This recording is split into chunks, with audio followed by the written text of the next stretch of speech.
Mbak Pipin ini S1-nya adalah Teknik Informatika ya, makanya gelarnya Eskom. Iya betul, mantan IT Bu saya. Mulanya saya pikir Eskom ini sarjana komunikasi loh Mbak Pipin. Oh oke, boleh Taunya juga ya pas Bu ya. lihat, iya pas lihat CP-nya Mbak Pipin, oh Teknik Informatika nih, waduh orang teknik ini. Iya Bu, nyasar kayaknya tuh Bu. Kemudian beliau juga memiliki gelar S2-nya Magister Manajemen ya.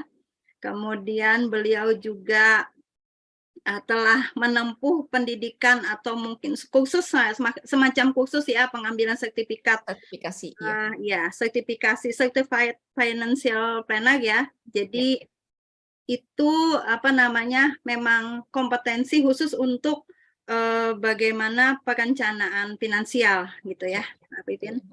Oke. Nah, saat ini Mbak Pipin itu bekerja sebagai CEO kebits.id. Begitukah ngomongnya? Betul Ibu, kebis.id. Susah Ibu. Oke. Nah, Iya. kebits.id ini merupakan badan usaha keuangan bisnis Indonesia, begitukah Mbak Pipin? Iya betul, PT Keuangan Bisnis Indonesia yang bergerak di bidang financial planning juga Bu. Oke, baik. Nah, mungkin nanti ada lanjutannya ya tentang itu ya Mbak Pipin di akhir, di ujung-ujung sesi kita. Ya. Gitu. Baik, ini teman-teman kita di sini jumlahnya mudah-mudahan bertambah ya Mbak Pipin. Amin. Ini sudah sekitar 50-an lebih, hampir 60 gitu. Dan ada juga yang menyapa nih yang di apa namanya, di room chat-nya Zoom ini Mbak Pipin nyapa Mbak Pipin. Halo gitu. semua. Salam kenal. Baik, sebelum kita mulai ya Mbak Pipin, saya mau buka slide dulu. Silakan Ibu.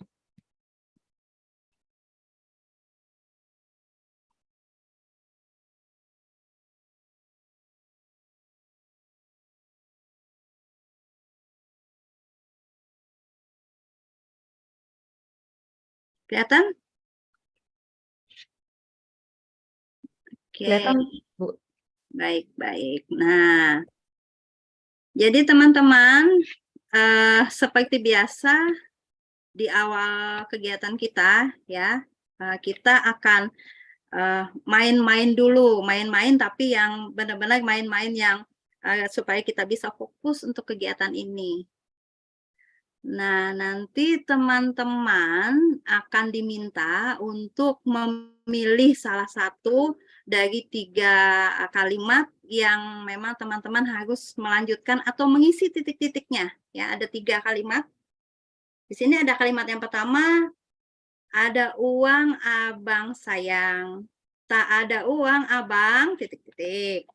Kemudian ada kalimat yang kedua, uang bukan segalanya, tetapi titik-titik. Yang ketiga, lebih baik nangis di titik-titik daripada nangis di titik-titik. Nah, silahkan teman-teman untuk mengisi, boleh nomor 1, kalimat nomor 1, boleh kalimat nomor 2, boleh kalimat nomor 3.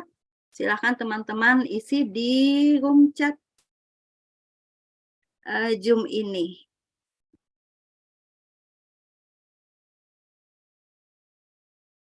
Nah, udah mulai. Bagus Bu, jawab. Sudah mulai. Ada Mas Aldi nih. Mbak Dia Uang bukan segalanya, tetapi segalanya sulit tanpa uang. Wow, luar biasa. Iya ya, segalanya sulit tanpa uang. Kemudian, lebih baik nangis di usia muda daripada nangis di usia tua. Nah, ini nih kayaknya ada makna-makna yang terkandung nih. Kenapa harus nangis di usia muda? Kalau bisa nggak usah nangis Ibu ya. Iya, kalau bisa nggak usah nangis di setiap usia. Iya benar Bu. Tapi itu bagus juga, bagus juga. Ya, ini perlu kita dalamin nih nanti. Kemudian Uang bukan segalanya, tapi segalanya butuh uang. Aduh, betul sekali Mbak Putri, Dewi, betul. Tasya. Kemudian ada lagi jawabannya, segalanya butuh uang. Oh, ini tadi yang nyambung yang kalimat kedua. Uang bukan segalanya, tapi segalanya butuh uang, itu maksudnya. Ada lagi nih, uang bukan segalanya, tetapi tidak ada uang rasa mau mati. Mbak Andi di sini. Ini ada yang curhat sekalian ya Bu ya. Ah iya, ini kayaknya cocok nih. Nah, ada yang mengisi dua pernyataan 1 dan 2. Ada uang abang sayang, tak ada uang abang tetap ku sayang. Wih, luar biasa ini. Ini romantis banget nih. Tolong catin yang ini Bu ya, berkualitas ini. Kan nih. Kemudian uang bukan segalanya, tetapi uang adalah money. Ya iya. Wah ini ada bakat, ini stand up comedy kayaknya. Ya, betul. Ini jadi ketawa duluan nih, bagus-bagus ini. Oke, ada lagi. Ada uang abang sayang, tak ada uang abang tetap sayang. Ya harusnya gitu. Yang romantis tuh pasangan gitu ya. Kemudian, Kreatif ya Bu. ya betul. Uang bukan segalanya, tetapi semua butuh uang. Nah, uang semua nih diperlukan nih Mbak Pin. Ya benar nih. Tapi jangan pinjem ya dari saya. Saya bukan pinjol ya. Bukan pinjol, oke. Ada uang abang sayang, tidak ada uang abang harus kerja. Ya betul. Supaya menghasilkan uang. Iya. Harus ada uang ya Bang, gitu ya. Aduh. Aduh nih ada dari Mas Yusron Fadil nih kayaknya lebih yang ketiga nih ya, kalimat ketiga tuh lebih mendalam nih. Lebih baik nangis di pundakmu daripada Ais. nangis di pemakamanmu. Aduh, saya agak-agak.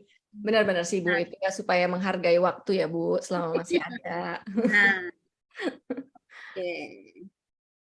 Banyak nih ya Ya, yang kreatif Bu, ini bisa ini dokumentasiin. Mbak Sarah aja nih yang mendokumentasikan. Kreatif Bu.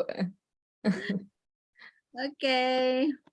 Selanjutnya saya ingin juga menjelaskan ya teman-teman tentang tujuan kelas kita hari ini, tujuan pembelajaran kita hari ini.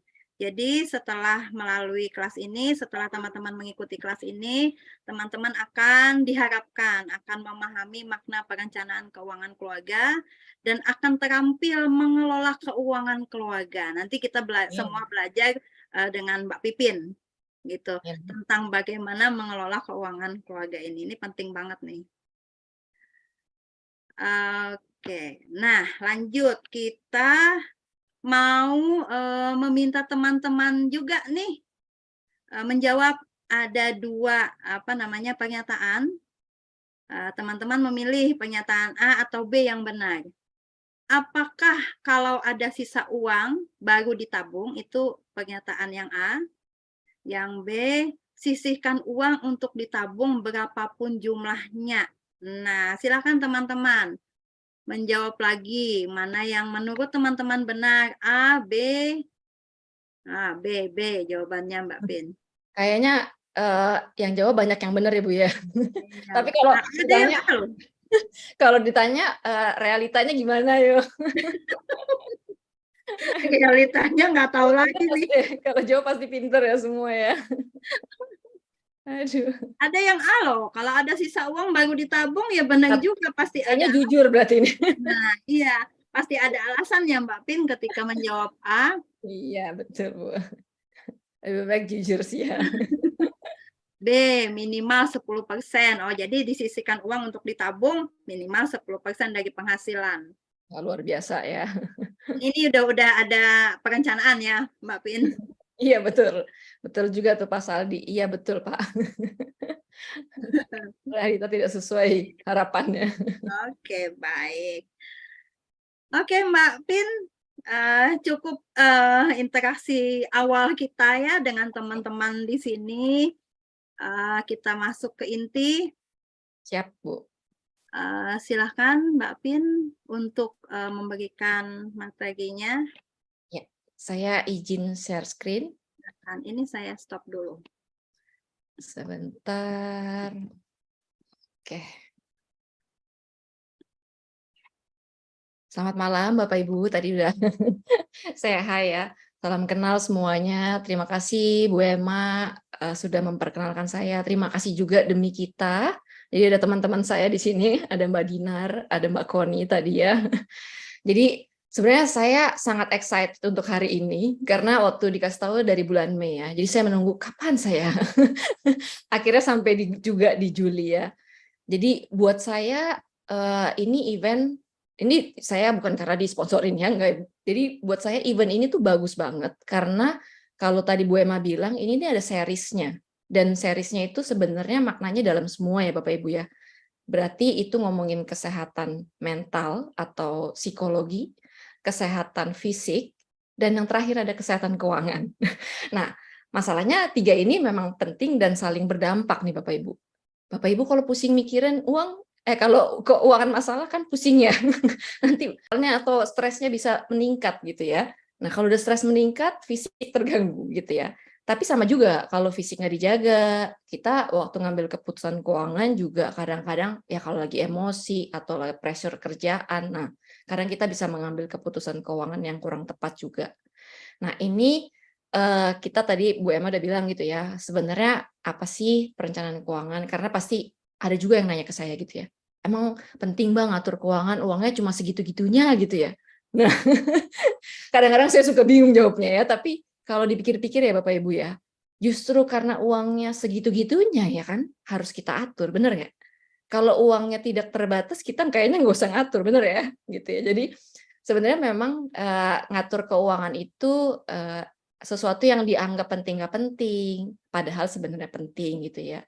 Dan kalau kita ngomongin keluarga, menurut saya, makanya di sini sebenarnya ada sebagian yang catin ya sebutnya ya, calon pengantin. Jadi kalau ini berlaku buat calon pengantin dan yang sudah berkeluarga, bahkan yang masih single gitu ya. Karena sebenarnya ini ada kaitannya juga tadi ya sama demi kita ya.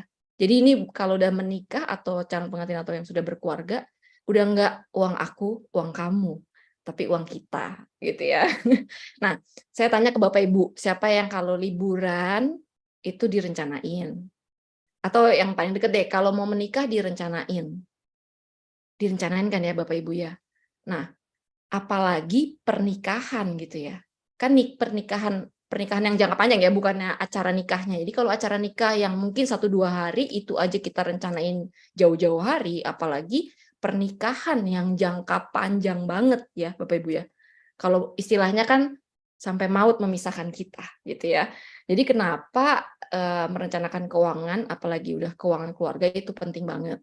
Nah, memang kalau saya selama ini memang handle banyak klien personal, baik single maupun yang berkeluarga. Tapi malahan kebanyakan yang sudah berkeluarga.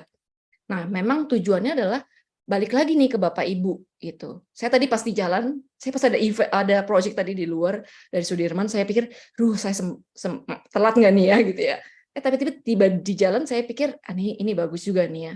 Jadi kuncinya menurut saya ngatur keuangan itu justru ada quotes-nya juga Bapak Ibu, itu 80% sebenarnya psikologi. Nah, 20% yang dalam tanda kutip knowledge-nya lah ya. Gitu. Tadi Bapak Ibu kan bilang kalau nabung itu jangan nunggu sisa. Tapi masalahnya kita melakukan apa yang kita tahu nggak, gitu kan ya. Jadi kalau buat keluarga menurut saya nanti kita belajar teknisnya gitu ya. Tapi kalau udah berkeluarga ada 3 yang penting menurut saya. Pertama komunikasi, kedua keterbukaan, ketiga kesepakatan. Jadi nggak pernah ada ngatur keuangan yang sama tuh Bapak Ibu. Nah, tujuan satu keluarga bisa beda-beda. Cuma nanti kita bahas tujuan keuangan yang mostly penting lah gitu ya. Jadi punya rumah, pendidikan anak gitu ya, pensiun. Nah, kalau 3 yang penting ini udah aman, kita bisa siapin yang lain-lain. Nah, jadi perencanaan keuangan itu kayak map ya.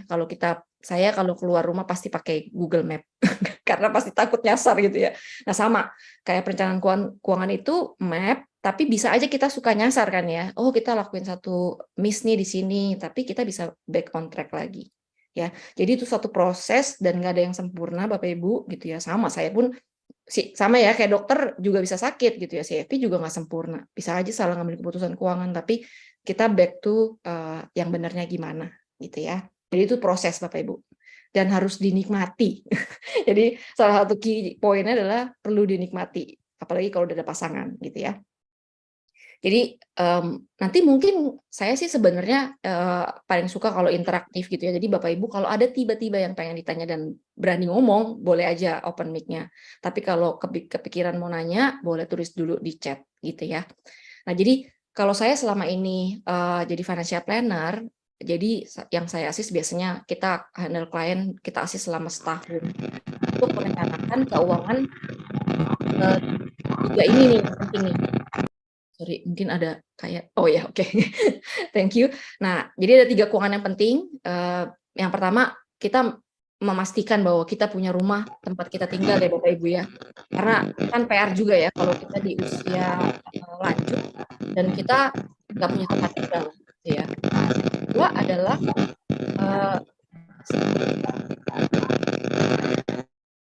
Oke, tadi ada noise jadi saya minta maaf saya mute gitu ya. Jadi yang kedua adalah pendidikan anak. Nah, pendidikan anak ini kita siapinnya dari TK sampai kuliah. Ada yang bisa kita siapin langsung dari TK sampai kuliah, tapi ada juga yang bertahap. Jadi, waduh Mbak, ini saya bayar TK sama SD-nya aja udah lumayan ya Mbak gitu ya. Nah, ini yang paling menurut saya cukup unik di dana pendidikan anak. Karena bisa dari yang paling murah sampai paling mahal ya, Bapak Ibu ya. Nah, disinilah biasanya saya ke klien suka dalam tanda kutip reminder-nya adalah supaya pendidikan anak sama dana pensiun itu seimbang Bapak Ibu. Karena biasanya saya nggak usah ngingetin orang tua untuk nyiapin dana pendidikan anak, betul ya. Tapi biasanya yang terjadi adalah ya orang tua kayak all out banget untuk dana pendidikan terus lupa dana pensiun. Nah, mungkin Bapak Ibu juga ngeh ya bahwa ada generasi sandwich akhirnya. Jadi generasi yang menanggung anak dan orang tua. Jadi mungkin kalau kita yang udah saat ini kita masih punya kesempatan untuk nyiapin tadi, sebaiknya kita siapinnya seimbang lah, pendidikan anak sama pensiun. Karena kalau pensiun nggak disiapin, imbasnya ke anak juga. Gitu ya. Jadi ini 3 tujuan keuangan penting. Oke, nah ini ada beberapa prinsip dasar waktu mengelola keuangan. Bapak Ibu nanti bisa tambahin listnya gitu ya, karena memang ini sebenarnya unlimited ya listnya. Karena tadi ya menurut saya ngatur keuangan kayak art juga. Saya waktu handle klien itu bisa pendekatannya mengenali personalitinya, suaminya, istrinya gitu ya. Makanya kalau konsultasi keuangan, saya berharap selalu ada suami ada istrinya gitu ya, karena tadi menurut saya kalau sudah menikah jadi satu nih gitu ya. Masa terbuka sama konsultan nggak terbuka sama pasangan, bener nggak Bapak Ibu ya? Jadi saya berharap selalu pasangan yang datang berdua dan tadi ya sepakat gitu ya, terus terbuka juga. Jadi apapun tadi kuncinya komunikasi juga gitu ya. Nah jadi kalau kita nih Bapak Ibu ya, Bapak Ibu mungkin familiar sama medical check up ya.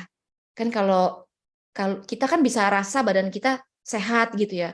Tapi pas kita medical check up, ternyata kolesterol tinggi gitu ya. Jadi kalau udah medical check up, baru benar-benar tahu kita itu sehatnya sehat semua atau ternyata ada hal-hal yang kita nggak tahu nih gitu. Nah, ada orang yang takut medical check up, bener ya Bapak Ibu ya? Karena nanti tahu takut ketahuan sakitnya. Nah, itu balik lagi ke kita ya. Jadi kita lebih baik tahu sakitnya lebih awal sehingga kita bisa lakukan ya apa yang memungkinkan untuk nyehatin atau kita tahunya udah keburu parah. Nah, Bapak Ibu mungkin bisa tulis di chat juga gitu ya. Sama kayak kalau saya sebagai konsultan nih Bapak Ibu ya. Kadang yang saya suka sedihin adalah waktu datang ke saya biasanya udah stadium lanjut, misalnya contoh terlilit utang nih Bapak Ibu ya, mungkin saya juga sambil sharing bahwa nanti kita bahas soal utang. Nomor 1 penyakit yang ibaratnya yang membuat keuangan gak sehat itu masalah utang Bapak Ibu. Saat ini banyak banget yang terlilit pinjol ya Bapak Ibu ya. Jadi kalau buat saya yang udah kena pinjol lebih baik lebih cepat datang ke dokternya gitu ya. Dibanding kita coba pikirin sendiri akhirnya udah belasan bahkan puluhan pinjol. Itu lebih susah lagi. Makanya kita perlu stepnya lakuin financial check up ya.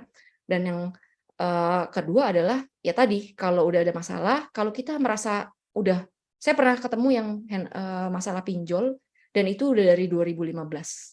Dan utangnya bukan bertambah sedikit tapi bertambah banyak gitu. Jadi kita harus ada satu momen mengakui bahwa mungkin aduh ini harus butuh bantuan profesional. Ya kayak tadi butuh bantuan psikolog, ada butuh bantuan konsultan keuangan ya. Nah, key point-nya adalah ngecek kesehatan keuangannya gitu ya. Yang nomor 2 tujuannya nih gitu. Jadi kalau tujuannya udah disepakati kayak menurut saya kalau pasangan itu kayak teamwork ya Bapak Ibu ya. Jadi kan jangan maksudnya kita nggak boleh underestimate misalnya, ini gaji siapa yang lebih gede gitu ya, atau ngomong bahwa udahlah si istri nggak tahu lah ya, udah saya aja yang ngurus gitu. Nah, karena bukan hanya masalah dia tahu atau enggak, tapi namanya suami istri itu kan udah jadi satu. Jadi kalau kadang istri punya tadi saya kemarin ngobrol sama Bu Emma, ada indra ke-6 bukan 6 ke-6 lagi Bu, Mbak ke-10 malahan gitu ya. Jadi lebih baik kita terbuka mencegah daripada mengobati gitu ya. Jadi tujuannya tuh dibahas, kalau saya boleh bilang sebulan sekali investasi waktu gitu ya.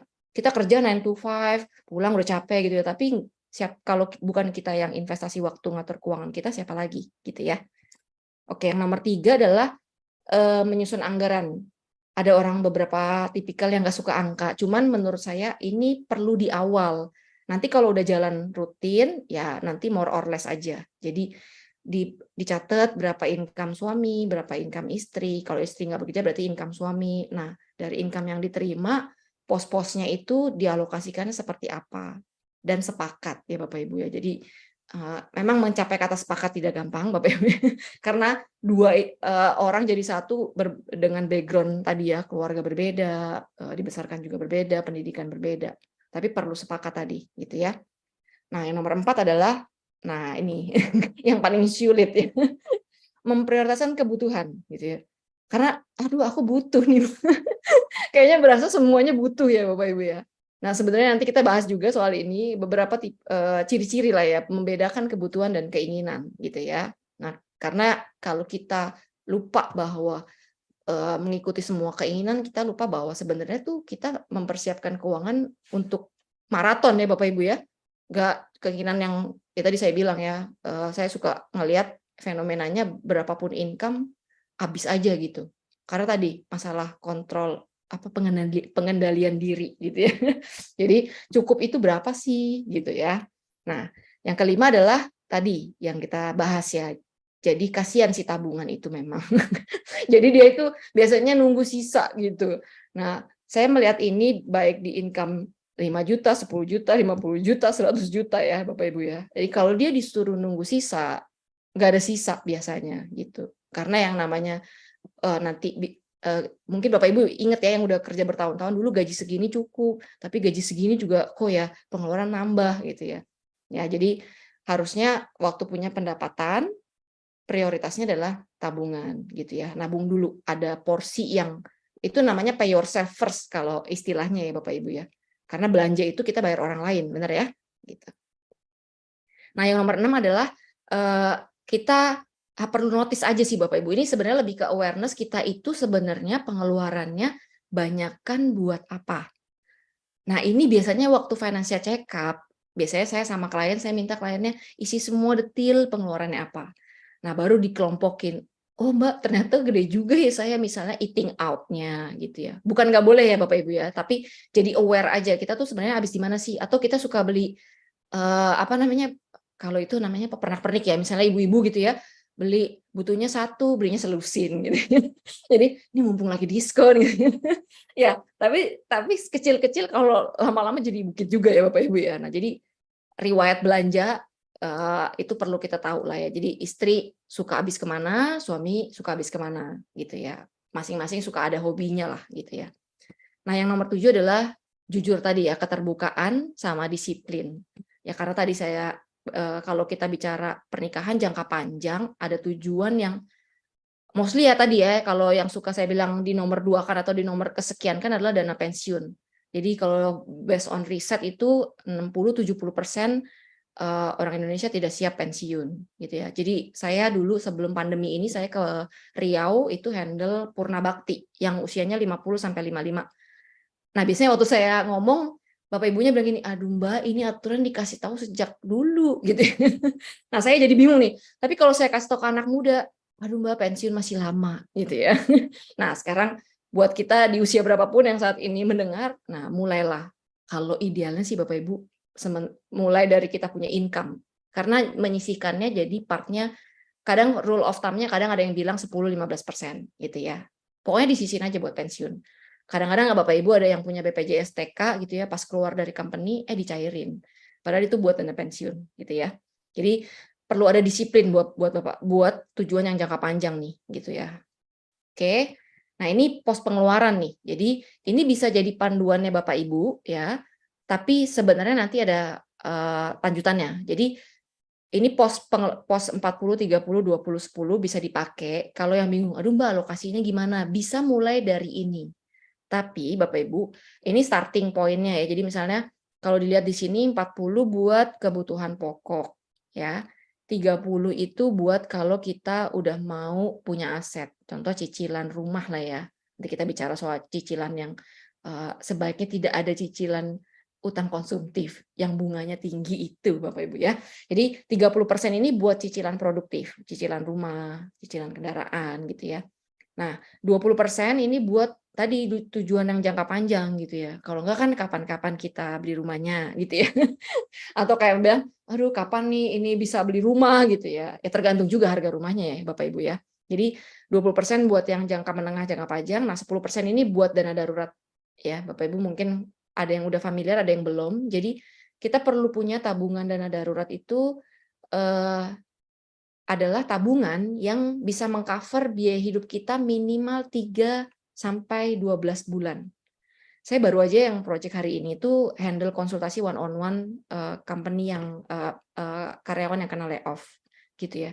Jadi setelah 20 tahun tiba-tiba kena layoff, nah itu tiba-tiba nggak tahu juga kalau nggak punya tabungan dana darurat ya gitu. Ya untungnya ada pesangon, tapi ada masih dana pendidikan anak, membayar utang gitu. Jadi kaget ya Bapak Ibu. Nah itu hal-hal yang kita juga perlu siapin ya. Itu namanya risk management gitu ya. Jadi kita mengelola resiko lah gitu ya. Jadi ini boleh panduan, tapi biasanya kalau saya sama klien, kita balik lagi ke tujuan yang tadi dihitung semua gitu Bapak Ibu, rumah, pendidikan anak. Nah, kadang-kadang harus saving lebih dari itu. Tinggal komitmennya aja. Ya. Nah, ini keinginan dan kebutuhan. Nah, jadi sebenarnya saya melihat ini salah satu yang menjadi challenge ya Bapak Ibu ya untuk kita membedakan keinginan sama kebutuhan. Nah, enaknya kalau calon pengantin atau yang sudah berkeluarga ada partner. Ya. Karena kan sebenarnya kalau semua sudah terbuka, yang mengenal diri kita ya diri kita sama pasangan kita gitu ya. Jadi bisa membantu lah kalau kita mau beli ini ada challenge ya, butuh apa enggak gitu ya. Kalau enggak nanti bablas gitu kan ya. Jadi sebenarnya kebutuhan itu salah satu triggernya adalah ya tadi ya, kalau nggak ada nggak bisa. Makan itu kan nggak bisa ya kalau nggak ada ya Bapak Ibu ya. Tapi kalau makan-makan, nah ya jadi jadi bisa mulai pelan-pelan lah kita bisa ini keinginan kebutuhan. Lama-lama kalau dilatih kita akan semakin itu skill juga ya. Makanya di sini disebutnya keterampilan gitu. Jadi kita bisa lihat ini apakah ini hanya untuk kesenangan short term aja gitu. Tapi sebenarnya nggak terlalu butuh. Kadang-kadang saya suka bisa ceknya gini. Coba lihat barang-barang di rumah Bapak Ibu gitu ya. Mana yang dibeli tapi nggak pernah dipakai gitu. Ya, saya juga ada justru makanya dari situ kita lihat oh sebenarnya nih belinya nggak terlalu ya kan bener ya jadi dari barang-barang itulah kita juga tahu kita banyakkan beli keinginan apa kebutuhan gitu ya. Nah jadi ini perlu diasah dan supaya kita juga jadi ya mengambil keputusannya tuh lebih kalau kadang saya suka saranin klien coba ditunda dulu sebulan nih. Kalau lupa nggak beli, ya berarti sebenarnya nggak terlalu butuh gitu ya. Tapi kalau misalnya masih, ya, waduh ini benar-benar perlu nih ya udah itu kebutuhan gitu ya. Kayak ini apa tadi dia bilang, oh benar nih.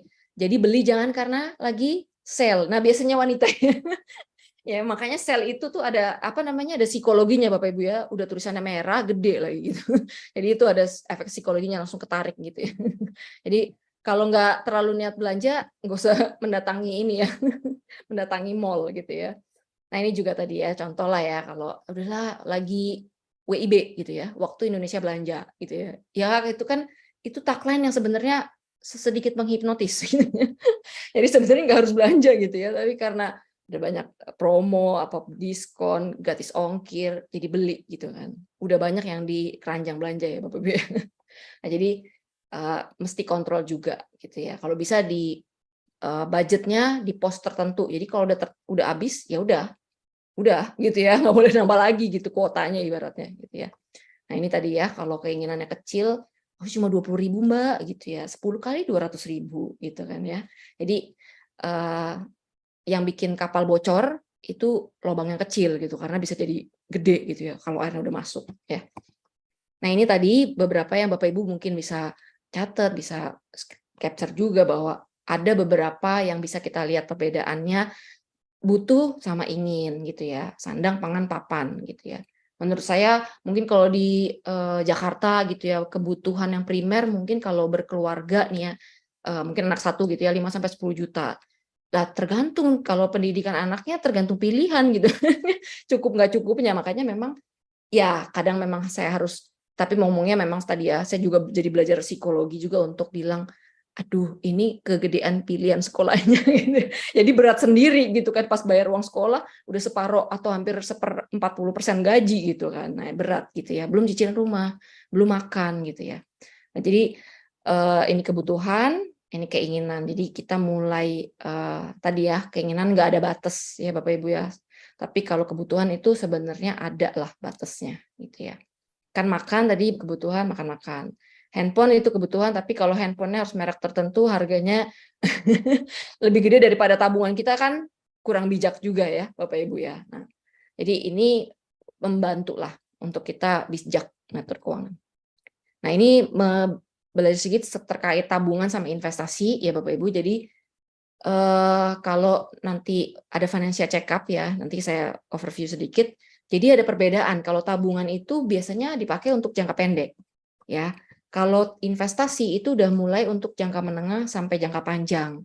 Nah, kenapa kita, udah Mbak saya tabungan aja lah Mbak gitu ya. Pertama kalahnya sama apa ya Bapak Ibu? Kalau Bapak Ibu boleh jawab juga di chat, saya soalnya nggak bisa buka chatnya. Kalahnya sama inflasi, ya. Bapak Ibu ada yang tahu tabungan kita berapa persen? Bunganya 0-1% setahun. Lah inflasi Bapak Ibu coba mungkin ibu-ibu yang suka belanja ya. Kalau harga cabai gitu ya, naiknya berapa persen Bapak Ibu? Ya, kalau mendekati lebaran bisa naik 50%, bisa 2 kali lipat gitu ya. Nah, artinya kalau kita uangnya cuma di tabungan, itu secara nggak sadar uang 1 juta kita sekarang sama setahun lagi atau 2 tahun lagi mungkin ya. Jadi itu akan nilainya turun. Angkanya sama, nilainya, value-nya gitu ya.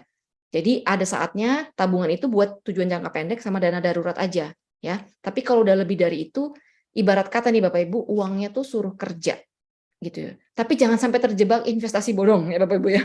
Karena ingin mendapatkan keuntungan yang tinggi, itu banyak banget yang terjebak investasi bodong. Karena saya terakhir cek di Satgas Waspada Investasi itu udah hampir 100 triliun lebih yang kena investasi bodong Bapak Ibu. Nah itu sebenarnya sangat miris sekian Bapak Ibu. Jadi jebakannya itu lebih ke tadi ya pinjol, investasi bodong, sayang uang yang udah dikumpulin berapa lama itu tiba-tiba hilang karena tadi ya ngebayar bunga berbunganya atau kejebak investasi bodong ya. Jadi harus investasinya yang legal. Tandanya apa? Tandanya tadi ada izin OJK. Gitu, itu salah satu tandanya ya. Jadi investasi itu salah satu definisinya kalau Bapak Ibu mau catat gampangnya adalah yang kita beli nilainya naik ya dan bisa dijual. Rumah kita naik tapi kan nggak dijual ya Bapak Ibu ya. Berarti kita tinggal di mana gitu kan. Jadi rumah kita itu bukan aset investasi tapi aset guna. Tapi Mbak kalau misalnya rumah saya ada yang saya kontrakin atau saya jadiin kos-kosan, nah itu kayak bunglon berarti. Itu aset guna dan aset investasi juga. Itu berarti Bapak Ibu pintar. Jadi optimal gitu ya, dipakai iya tapi disuruh kerja iya gitu ya. Mobil juga sama, mobil itu bisa aset guna, tapi kalau disewain jadi aset investasi atau dibuat jadi jual beli mobil, nah itu jadi aset investasi ya. Yang kedua adalah ciri-cirinya bisa menghasilkan income yang tadi rumahnya disewain gitu ya, mobilnya disewa. Oke, nah selanjutnya asuransi. Nah, ini memang asuransi ini banyak story ininya lah ya. Saya kalau itu kadang-kadang saya tugasnya juga ngedengerin curhatnya klien. Jadi ada yang salah beli asuransi atau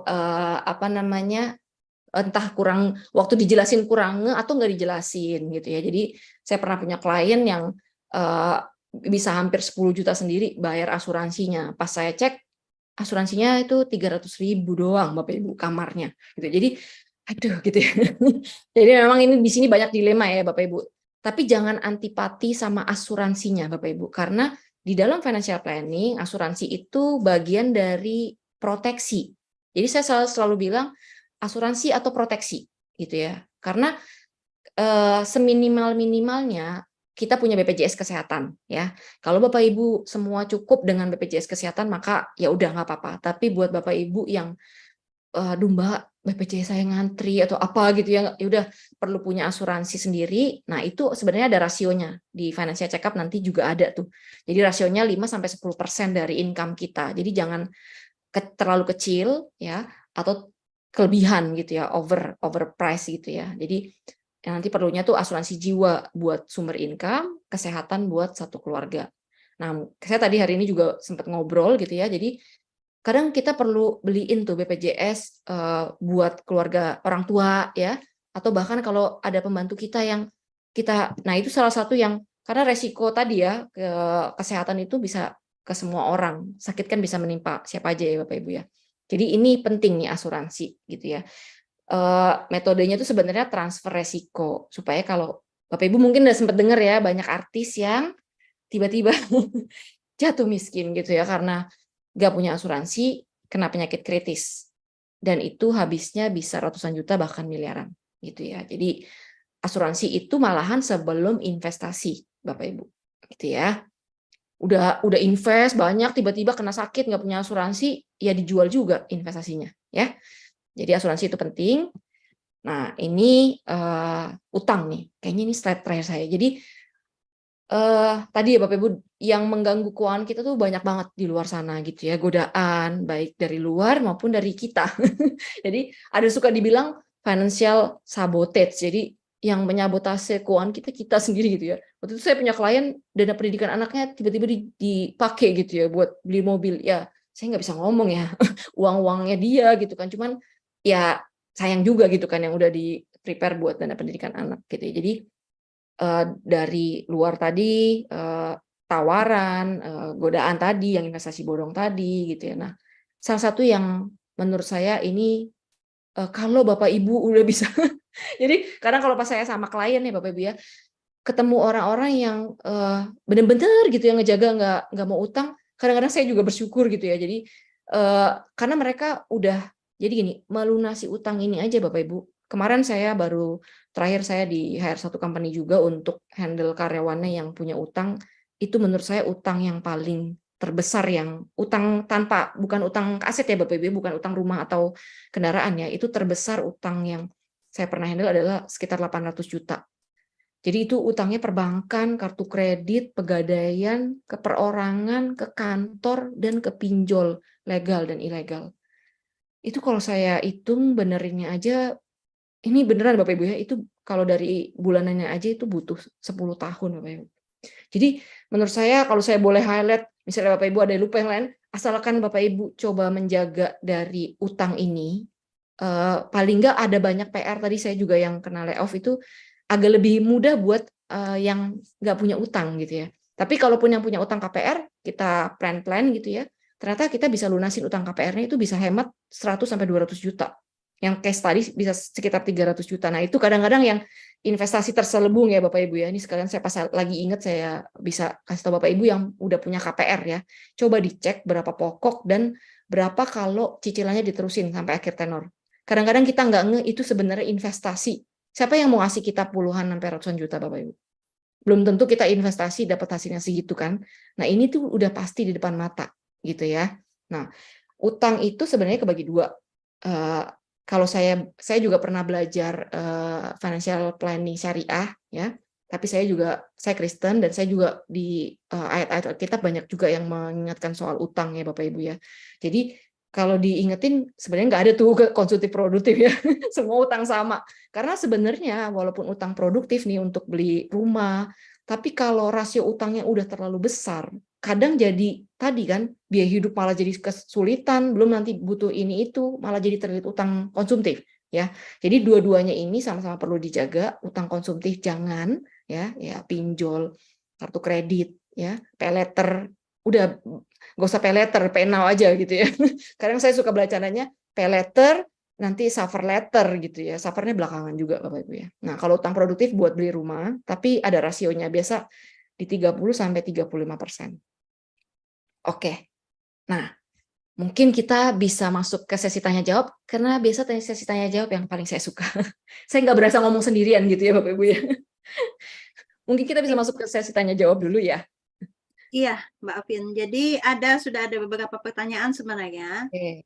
di kolom Q&A. Ini saya bacakan ya, Mbak Boleh, Afin. silakan Ibu. Ada dari Mbak Okta di sini. Apabila dari potongan gaji sudah ada dana pensiun, Ya, apakah perlu menyisihkan kembali untuk dana pensiun? oke. Pertanyaan yang bagus banget. Salah satu yang kita syukuri kalau dari company kita udah ada potongan dana pensiun ya Bapak Ibu ya. Karena tadi waktu dipotong kan nggak kelihatan ya Bapak Ibu. Jadi kita nggak berasa tuh. Padahal kita sebenarnya sudah lagi sambil invest dana pensiun. Nah kalau pertanyaannya tadi, apakah perlu nyiapin lagi? Tergantung. Ya, kalau jadi CFP itu banyak kan jawabannya tergantung. Tergantungnya gimana maksudnya? Tergantungnya adalah kita perlu ngitung dulu nih. Makanya tadi ya Bapak Ibu ya, jadi ada namanya financial planning. Jadi kita ngitung dana pensiun yang kita inginkan itu berapa yang dibutuhkan. Kita misalnya sekarang usia, misalnya contoh 25 atau 35, mau pensiun di usia berapa gitu ya. Nah, itu mau biaya hidupnya nanti pas pensiun berapa. Misalnya 5 juta per bulan gitu ya, setara nilai saat ini atau 10 juta per bulan. Mau disiapin sampai usia berapa. Baru kelihatan nanti angkanya. Nah, dari dana yang udah disisihin company, kalau misalnya contoh kita udah tahu, oh investnya contoh nih ya, harus invest 3 juta atau 5 juta per bulan. Kalau yang dari company sisihin ternyata diambilnya sejuta, berarti kita tahu ada kurangnya ya. Gitu. Tapi kalau ternyata yang diambil company sejuta, kita perlu nyiapin sejuta, ya udah. Kita bisa alokasiin tabungan atau investasinya untuk tujuan yang lain gitu. Jadi kalau nanti mungkin terakhir saya tambahin ya terkait financial planning itu sebenarnya itu kita bisa juga hitung gitu ya. Gitu Bu Emma. Ya, jadi Semoga menjawab ya. Jadi ya. tergantung, betul. Dihitung dulu nih kebutuhan pensiunnya, harus invest berapa per bulannya gitu. Baik. Ada lagi nih Mbak Pin dari Ajeng, dari Semarang ini ya. Jika saat ini usia 27 tahun, wanita belum nikah dengan penghasilan UMR, kira-kira berapa persen pos untuk yang pertama dana persiapan pernikahan, pos Ya, untuk tabungan, dan instrumen investasi. oke. Dengan catatan tempat tinggal dan makan masih ikut orang tua. Nah, Oke. Mbak Pin. Ini pertanyaannya sangat lengkap sih. Jadi lebih jelas ya. Jadi kalau masih tadi single terus UMR gitu ya. Jadi memang kan kita semua kan saya juga pertama kali kerja bukan UMR lagi gitu ya. Tapi nggak tahu tahun 2003 apa itu UMR-nya ya gitu ya. Pokoknya saya kerja ya udahlah ya terima dulu aja gitu ya. Saya lulusan IT jadi udahlah ya karena ada binus karir di hire sama company. Jadi sebenarnya yang pertama perlu dialokasikan adalah tadi sebenarnya biaya hidup, cuma karena tinggal sama orang tua, bersyukurnya berarti biaya hidupnya masih di cover untuk makan dan tempat tinggal. Nah, itu salah satu yang perlu bukan dimanfaatkan, tapi maksudnya disyukuri dan nah mumpung nih kalau masih ditanggung orang tua, nah kita kesempatan kita untuk berapa kita komitnya bisa nabung. Ya, jadi tadi tujuan keuangannya. Jadi kalau bisa kalau udah kayak gitu, rasionya bukan pakai rasio lagi ya. Jadi kalau memang punya keinginan tadi buat nikah, nikahnya mau berapa dana yang disiapin. Terus berapa tahun lagi. Contoh misalnya mau 50 juta 2 tahun, coba aja dibagi. Ya. Jadi kan ketahuan per bulannya berapa gitu ya. Terus mau apa misalnya mau yang tujuan yang lain. Nah, jadi tinggal dibagi nih tujuan keuangannya. Makanya tadi kalau kita udah tahu tujuannya, dihitung berapa butuhnya, berapa lama nyiapinnya, jadi tahu berapa harus nabungnya. Tapi kalau belum terlalu tahu tujuannya apa, minimal pakai angka 20% minimal. Tapi menurut saya selagi masih single nih ya, kalau single itu kan yang ngatur uang-uang sendiri gitu kan ya. Kalau udah berkeluarga udah banyak kebutuhan, apalagi udah ada dana pendidikan anak, kebutuhan anak agak susah ininya lebih sulit lah yang ngaturnya. Nah, kalau single menurut saya kalau kamu bisa semaksimal mungkin nabung ya udah gitu. Jadi bisa pakai rasio 20% minimal, bisa pakai tadi dihitung dulu mau tujuannya berapa, per bulannya berapa gitu. Atau komitmen aja. Saya dulu pernah handle satu perusahaan minyak yang pengurangan karyawan juga. Nah, Bapak ini bilang, saya ngelihat Bapak ini tuh dia kalau lihat keuangannya kayaknya dia udah siap pensiun ya, karena udah ada usahanya, udah ada aset-aset yang lain. Jadi dia bilang, saya Mbak, Bapaknya cukup sederhana, makanya saya nggak pernah bosan jadi konsultan karena kadang saya malah belajar dari klien gitu ya. Jadi dia bilang, saya komit nabung dari sejak penghasilan pertama saya 50%. Gitu ya. Wow. Ya itu ya Bapak Ibu ya. Jadi semua tuh balik ke kitanya ya, komitmen, disiplin gitu ya. Tapi kalau angkat berat ibaratnya gitu ya, nggak tiba-tiba ngangkat 50 kilo kan ya. Ya udah mulai dulu 5%, 10%, naik 20% gitu. Gitu ya Bu Emma, semoga menjawab ya Mbak. Oke, semoga tercerahkan. Ya, amin. Iya, Mbak Ajeng. Baik, ini ada yang langsung mau nanya. Oh ya, boleh silakan. Pak Pak Jenan, Jenan Pak ya. Jenan Taib, silakan Pak Jenan dibuka mic-nya.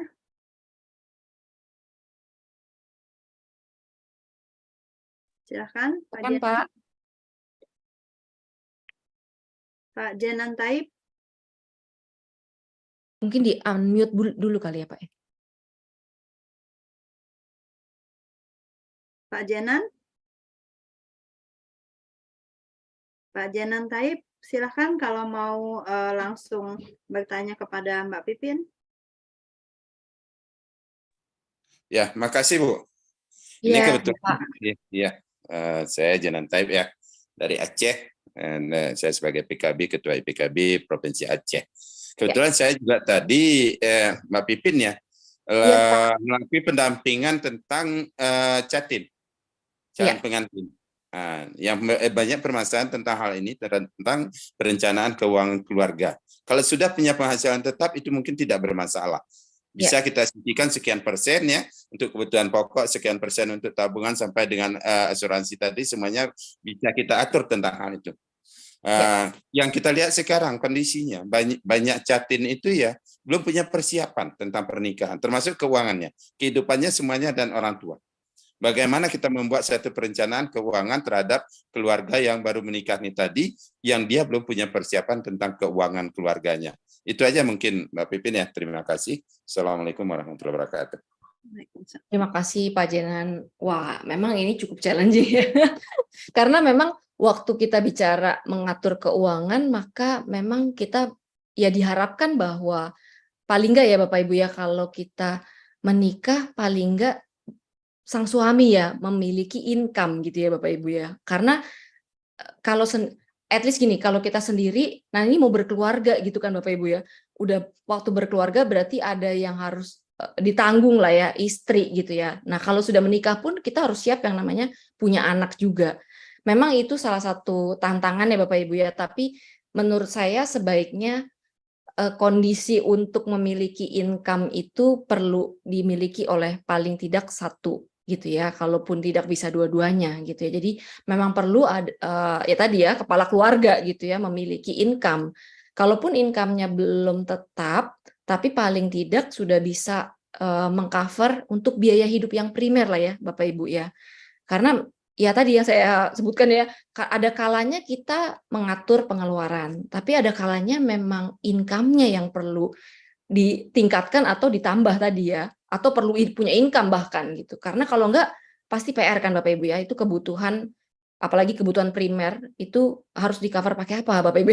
Kalau udah nggak ada yang uangnya diatur memang kita bagaimana ngaturnya gitu ya. Jadi mungkin yang memang challenge-nya adalah mungkin banyak juga di daerah adalah tadi ya pernikahan itu mungkin agak awal gitu ya. Jadi dari sisi pasangan pun masih tadi ya secara keuangan belum terlalu, sebenarnya kita bukan harus mapan baru menikah, tapi paling tidak sudah ada tadi ya sumber income yang bisa dikelola untuk kebutuhan keluarga gitu. Makanya kadang waktu menikah itu kan titik awal ya Bapak Ibu ya. Jadi kita memang ibaratnya mulai dari nol ya, tapi mulai dari nolnya itu sudah ada kemampuan untuk menghasilkan income tadi ya, gitu sih Bapak Ibu. Kalau enggak nanti berujungnya, kalau sudah biaya kebutuhan saja tidak bisa tercover, mau nggak mau nanti jadi larinya ke utang kan Bapak Ibu ya. Nah itu yang terjadi juga gitu ya. Jadi menurut saya sih kesiapan secara, tadi ya, kalau menikah kan kesiapan mental atau psikologi tadi, kesiapan secara keuangan juga penting, ya kesiapan fisik juga penting gitu. Mungkin itu ya Bapak yang bisa saya bantu jawab ya Pak ya. Dan memang calon pengantin harus tahu sejak awal sih ya, jadi tidak kaget setelah menikah gitu. Supaya bisa lebih sama-sama siap lah ya gitu. Baik, iya Mbak Pipin. Jadi saya teringat Ya, berhubungan Bu. dengan pertanyaannya Pak Jenan Taib tadi ya, memang ada beberapa kasus yang saya temui tentang pernikahan, khususnya di daerah gitu ya. Pernikahan itu terjadi sebenarnya bukan kemauan pasangan, Catin. Nah, Ya, tetapi kemauan orang tua.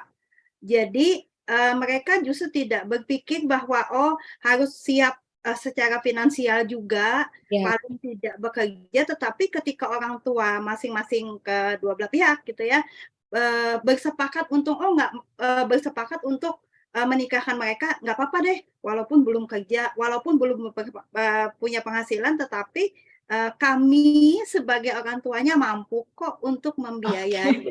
Nah, itu. ya, Bu. Jadi dilemanya di situ ya. Udah nikah aja gitu ya. Nah, Ya, yang penting nikahnya tuh loh, bukan iya. Cuman persiapannya.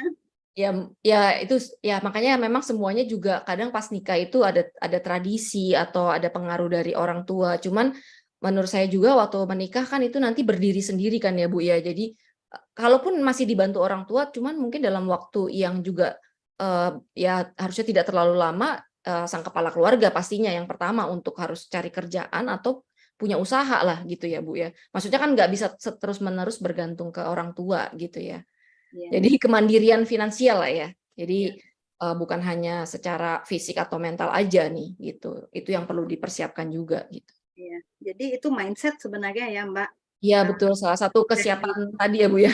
Kesiapan kesiapan. keuangan lah ya. Nah, artinya mindset bahwa saya nih harus sebagai laki-laki misalnya, saya Ya, harus memang menopang perekonomian keluarga untuk menafkahi istri dan calon anak nanti dan sebagainya gitu. Cuman ya betul. kadang-kadang ada yang terlena sebenarnya karena merasa bahwa aset orang tua itu banyak, sehingga hal-hal seperti itu nggak terlewat Iya. dari pemikiran mereka. Itu Iya, yang mungkin makanya kayak edukasi seperti ini penting banget juga ya Bu ya.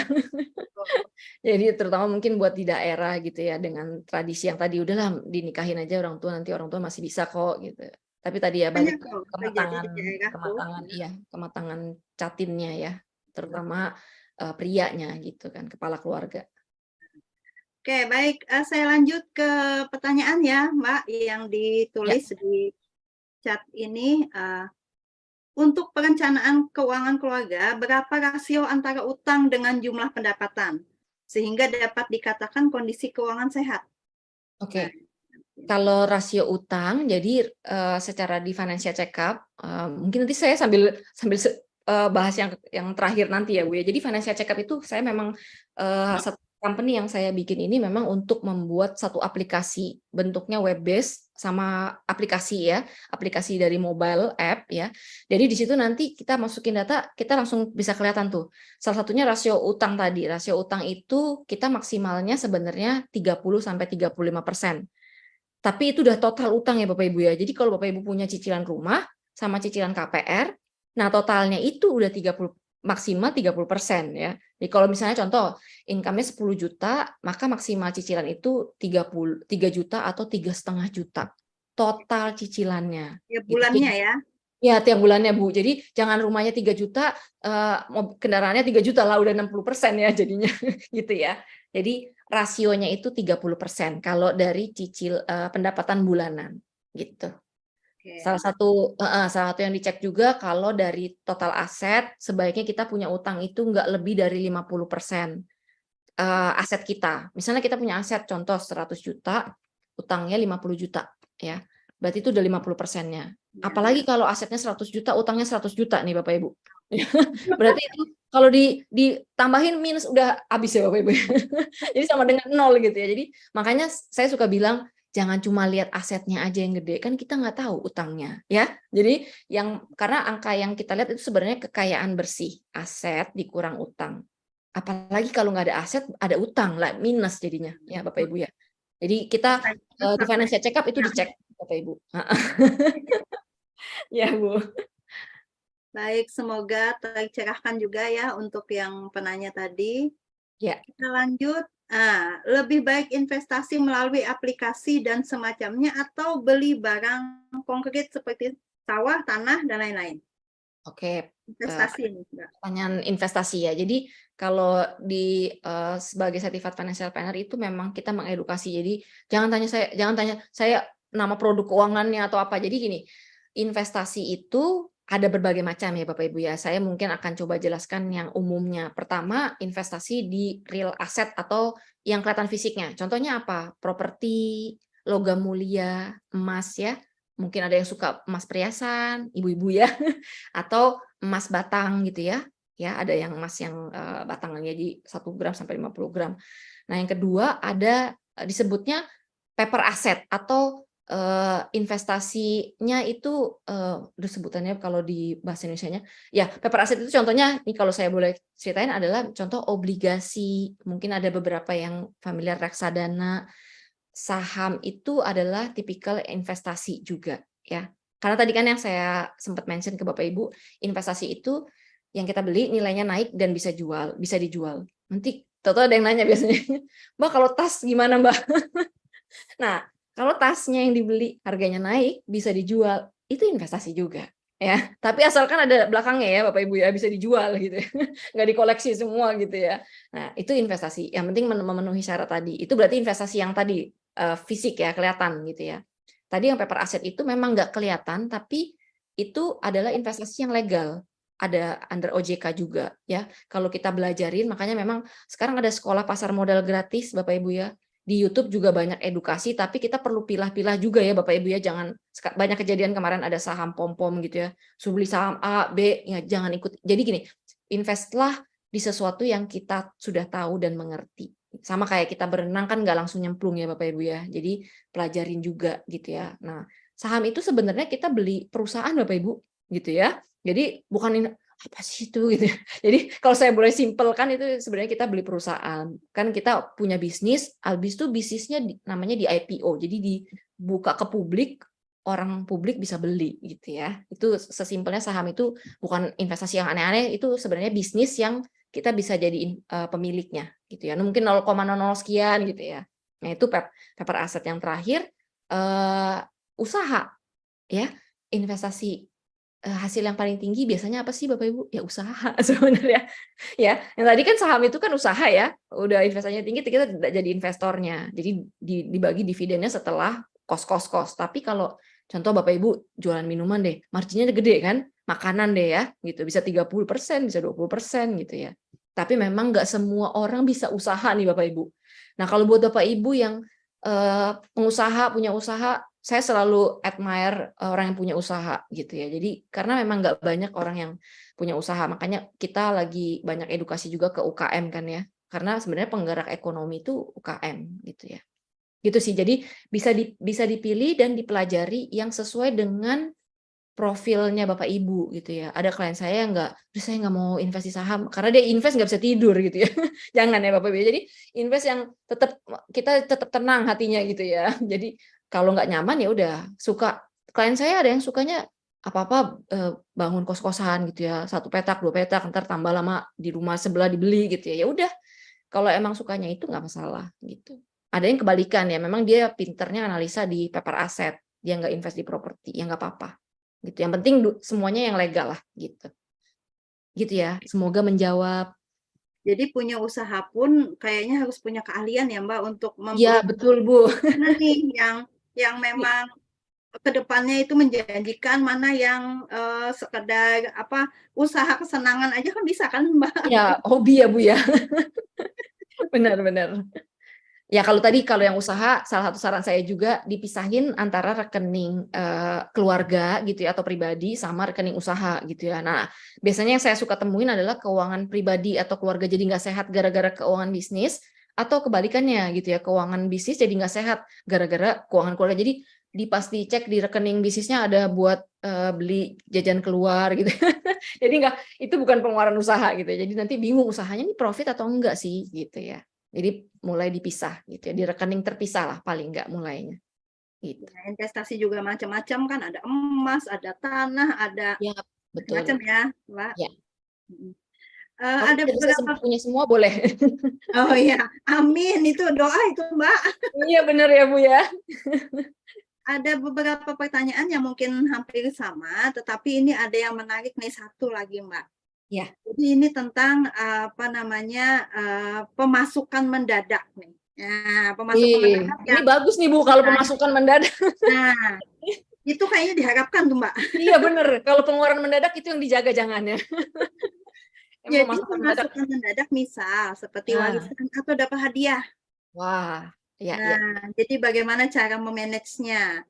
Kayak ini misalnya mobil nih, dapat mobil Mbak, otomatis ya. kan dari segi perawatan kan akan mengeluarkan biaya. Oke. Nah, jadi bagaimana ini Mbak? Oke. Pertama disyukuri dulu. Karena menurut saya sih nggak semua orang ya kayak bisa dapat kayak tiba-tiba. Sama juga soal warisan. Jadi kita ya bukan dituntut, tapi kita diharapkan bisa ada kemandirian finansial. Kalau ada warisan ya disyukuri gitu ya. Nah, biasanya waktu menerima warisan tadi, ya selama warisannya masih atas nama orang tua, biasanya saya bilang itu belum jadi aset kita ya. Tapi kalau setelah dibalik nama, nah itu jadi aset kita. Jadi balik lagi ke pertanyaannya, ke tujuan keuangannya. Ini biasanya kan kalau warisan itu ada nilai apa tuh namanya ya Bapak Ibu ya. Jadi udah jangan diapa-apain gitu ya. Nggak boleh dijual atau apa, ya udah. Kalau menurut saya ya udah, kalau misalnya itu contoh tanah, ya udah. Kalau memang bisa diproduktifkan saja gitu ya. Entah dibangun usaha atau disewakan gitu ya. Tapi kalau nilainya liquid dalam bentuk uang misalnya gitu, nah itu ya tadi ya, kalau investasi itu Bapak Ibu bisa dilakukan bulanan ya. Ada juga kalau klien-klien saya biasa juga kita lakukan secara sekaligus atau namanya lamsam ya. Jadi dihitung misalnya untuk pendidikan anak yang kuliah butuh 200 juta gitu ya. Tapi waktu 200 jutanya anaknya masih umur 2 tahun. Pas dihitung 200 jutanya nanti pas dia umur 18 udah naik tuh ya Bapak Ibu ya, misalnya jadi 500 juta gitu ya. Nah, kadang-kadang dengan investasi yang lamsam tadi, kita udah bisa mencapai 500 jutanya itu contoh kita bisa lamsam taruhnya 200 juta, udah ditaruh di investasi yang namanya compounding ya Bapak Ibu ya, bunga berbunga. Paling enak bunga berbunganya dapat return, jangan bunga berbunga bayar ya. Yang tadi ya, pinjol dan kawan-kawan gitu ya. Jadi itu yang bisa kita lakukan. Jadi kadang beberapa klien yang dalam tanda kutip tiba-tiba dapat tadi ya warisan atau hadiah, ya itu dia bisa percepatan lah tujuan keuangannya. Jadi saya juga cek ya, oh ternyata kayak tadi misalnya dia punya KPR ya, dihitung kalau contoh tadi case tadi lah ya baru hari ini masih 8 tahun, kalau diterusin bayar itu total bayarnya 600 juta. Nah, waktu tadi ya kena layoff itu totalnya dapatnya hampir sekitar misalnya dapat sekitar 500-an. Nah, daripada kita bayar 600 walaupun padahal pokoknya cuma sekitar 300 juta ya kalau dilunasin gitu ya. Udah, itu salah satu yang kita bisa lakukan, melunasi utang lebih cepat. Karena kita kalau lihat kondisi sekarang ya Bapak Ibu, cukup banyak perusahaan yang layoff. Jadi kalau kita ada di company yang nggak kena layoff, itu juga salah satu hal yang perlu disyukuri. Jadi kita nggak pernah tahu resiko-resiko di jangka panjang. Jadi kalau udah ada utang-utang yang kita bisa lunasi jangka panjang tadi, itu kita lebih baik lunasin. Karena kalau sampai kena layoff, nggak punya income, bisa terjadi gagal bayar ya Bapak Ibu ya. Udah 10 tahun, tiba-tiba gara-gara 8 tahun kita nggak bisa bayar, itu bisa langsung disita. Even 1 tahun pun gagal bayar, bisa kena sita Bapak Ibu. Jadi biasanya waktu dapat income yang atau hadiah yang itu, saya biasanya cek lagi secara keseluruhan, oh tujuan keuangan mana nih yang bisa kita lakukan. Apakah melunasi utang, ataukah tadi ya, oh kita dana pensiun bisa sebagian dilamsamin nih, gitu. Gitu sih, Bu Emma. Semoga menjawab. Baik. Ih, keren Mbak. Saya tuh jujur loh baru pertama kali ini mengikuti kelas seminar online maupun offline nih tentang keuangan kayak gini nih benar-benar Aduh, Ibu, saya betul jadi terharu. iya benar betul-betul sangat bermanfaat gitu walaupun Aduh, oh amin, iya ya Ibu. saya malah berpikir oh ya kenapa nggak dari dulu nih tapi nggak ada kata terlambat juga kan. Aduh, Nah, saya jadi kita bisa tersanjung mulai ini. dulu Terima gitu. kasih, semoga Bapak Ibu juga bisa ada manfaatnya ya. Ya, amin. Pasti saya yakin. Karena Amin. memang, masalah keuangan seperti ini, kan tadi kalau kita mau nikah ya, Mbak, Iya, iya, persiapannya itu kan macam-macam, iya, psikologis, kemudian juga, salah satunya keuangan juga, iya, gitu. Nah, banyak kasus perceraian kan juga sebenarnya sumber masalahnya bisa dari ekonomi ini, dari iya, keuangan. betul, Itu betul. yang, antisipasi lah intinya ya, antisipasi ketika kita mengikuti kelas ini, mendapatkan informasi seperti ini juga itu antisipasi untuk ke Iya, depan. betul.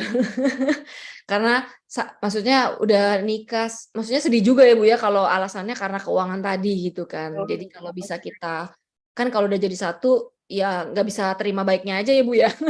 Jadi ya udah jadi satu, kalaupun ada masalah ya kita cari jalan keluarnya lah gitu kan. Baik, Mbak Pipin, kita lanjut ke sesi penugasan nih. Nah, Oke, udah bagian homework nih ya. Oke, siap. Sebentar saya coba share screen lagi. Nah, ini saya dikasih tugas juga untuk memberi penugasan. Nah, jadi buat Bapak Ibu, kenapa mungkin salah satu calling atau apa ya Bapak ya, kegelisahan hati saya pengen bisa membantu lebih banyak orang gitu ya. Kenapa saya akhirnya bikin company setelah jadi konsultan hampir 10 tahun ini, saya pengen bikin satu aplikasi yang memang bisa membantu banyak orang. Karena kalau saya handle klien setahun, ya saya nggak bisa banyak-banyak juga ya Bapak Ibu ya. Tapi kalau misalnya pakai aplikasi, ini Bapak Ibu yang tadi Mbak Diana tadi ya di Aceh ya, tadi ada yang di mana Jawa ya tadi ya. Jadi bisa dari mana aja lakuin ini gitu dengan aplikasi ya.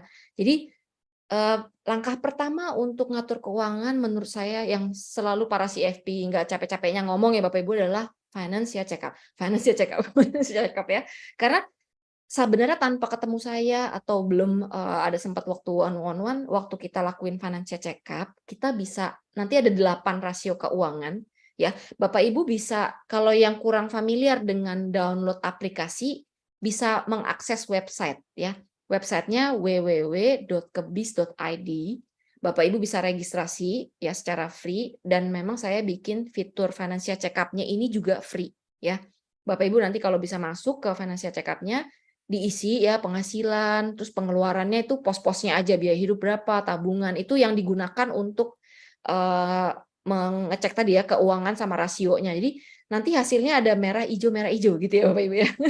Jadi kelihatan oh kalau merah masih kurang sehat. Nah, kita bisa fokus ke situ dulu gitu. Biasanya nanti dibantu ada 3 prioritas keuangan ya.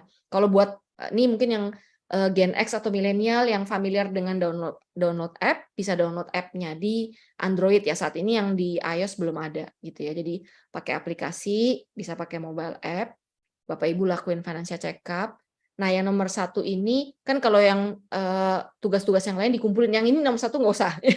Jadi nggak usah dikumpulin, buat Bapak Ibu action pertamanya untuk bisa mulai ke depannya ngatur keuangan. Sesimpel oh nabungnya belum 20%, oh ya udah kita mulai nabung. Oh dana daruratnya baru sebulan, kita naikin ke 2 bulan, 3 bulan gitu ya. Oh utangnya kelebihan nih, ya udah jangan ditambah lagi, diturunin utangnya gitu ya, dilunasin satu demi satu gitu ya supaya sehat. Nah jadi ini yang pertama tugasnya adalah financial check up. Saya sih berharap Bapak Ibu bisa lakukan financial check up. Nanti mungkin saya boleh kasih WhatsApp saya kalau ada yang bingung atau mau akses ke IG saya juga boleh. Nah, tugas yang kedua yang harus dikumpulin adalah ini dari tugas dari tim demi kita, serius menerapkan pos pengeluaran. Jadi memang ngatur budget itu bisa pakai berbagai cara ya Bapak Ibu ya. Mungkin kalau dulu kita bisa pakai juga pakai amplop ya. Atau kalau laci mungkin lacinya yang nggak usah gede-gede ya Bapak, yang kecil gitu ya. Jadi udah nih, terima. Kalau ngaturnya susah ada di rekening, ya udah berarti ambil cash-nya, ditaruh di pos-posnya. Atau Bapak Ibu punya cara lain yang lebih kreatif? Nah, boleh dipraktekkan, terus dikirim, difoto dan dikirim ya ke adminnya. Nanti mungkin Mbak Sarah kalau mau tambahkan saya kurang jelasinnya boleh di info nanti dikiriminnya kemana. Ada grupnya kalau nggak salah ya Bapak Ibu ya. Gitu dari saya. Mungkin nanti ada tambahan kalau dari Mbak Sarah atau Bu Emma. Ya, Oke. baik Mbak. Setelah beberapa menit ya kita melewati, dan saya sangat senang, justru saya pribadi sangat senang sekali dapat informasi ini, dapat edukasi tentang ini. Semoga dan yakin saya bahwa ini bermanfaat, sangat-sangat bermanfaat. Gitu. Terima kasih Mbak Pipin pencerahannya, Bu Emma. informasinya luar biasa. Dan nanti saya mohon izin Mbak Pipin kalau misalnya ini kan ada beberapa pertanyaan yang masih belum terjawab dan Iya. sebenarnya ya. Ya, dan nanti saya dijawab. Iya, nanti direkap oleh Mbak Sarah untuk dimintakan jawabannya atau solusinya atau pencerahannya. Siap. Nanti juga dibagikan ke teman-teman yang lain di dalam grup nanti. Itu Mbak Pipin, terima kasih. Ya, terima kasih Bapak Ibu semua, semangat, sehat selalu. Jangan stres ya Bapak Ibu. Kalau saya bilang keuangan itu perlu serius santai sih. Betul. Jadi jangan terlalu serius gitu ya. Kalau tegang terus gimana yang Iya, lain? benar. Benar Bu, tadi kan banyak komunikasi ya. Kalau ada yang aku jadi punya utang jangan dimarahin ya. Tapi dibantuin gitu ya. Iya. Minta bantuan ke Mbak Pipin ya. Boleh, kalau mau konsultasi boleh. Iya, itu. Terima kasih teman-teman semua, khususnya Mbak Pipin. Kemudian kita masuk ke sesi penutup nih Mbak Pipin. Siap Ibu. Kita jangan lupa foto bersama ya. Oh iya. Oke, gimana Mbak Sarah? Foto dulu atau bagaimana? Boleh foto dulu, Bu. Oke, kita foto bersama dulu ya. Silakan untuk mengaktifkan Ya, kameranya. bisa on cam gitu ya, pakai backgroundnya. Iya. Oke, aku tunggu ya, kita foto bersama sebelum nanti ada informasi terakhir mengenai mini medical check-up yang gratis dari Calcare. Sudah ya? Oke, masih ada yang mengaktifkan kamera. Oke, aku hitung sampai 3 ya. Sudah? Semuanya sudah ya? 1, 2, 3. Oke. Sebentar. 1 kali lagi ya. Oke. 1, 2, 3. Sudah, terima kasih. Oh iya, sekalian menutup perjumpaan kita malam hari ini, ada informasi untuk kita farm yang khususnya untuk kita farm yang berada di Jabodetabek, ada mini medical check-up dan juga konsultasi dengan ahli gizi dari Calcare gratis.